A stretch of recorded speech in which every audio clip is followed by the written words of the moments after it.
வணக்கம். இப்பதிவினை முதற்தடவை பார்ப்பவர்கள் சப்ஸ்கிரைப் பண்ணி பார்க்கும்படி தயவுடன் கேட்டுக்கொள்கிறேன். தத்துவங்கள். நம்மீது அன்பு கொண்டவர்களின் கோபத்தை கொஞ்சம் ஆராய்ந்து பாருங்கள். அதில் நம்மீதான அக்கறைதான் அதிகமாக தெரியும். ஒரு நபர் கஷ்டத்தில் இருக்கும் பொழுது ஆறுதல் சொல்ல மனம் இல்லாதவர்கள் மனிதனாகவே வாழ்வதற்கு தகுதியற்றவர்கள்.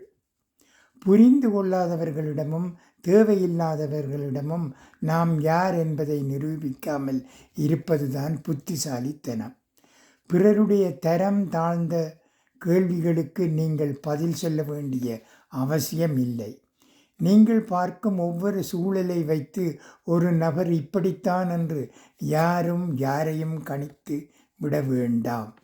அதிகமான அன்பை விட சரியான புரிதல்தான் எந்த ஒரு உறவையும் நீண்ட காலம் வாழ வைக்கும். நன்றி, வணக்கம்.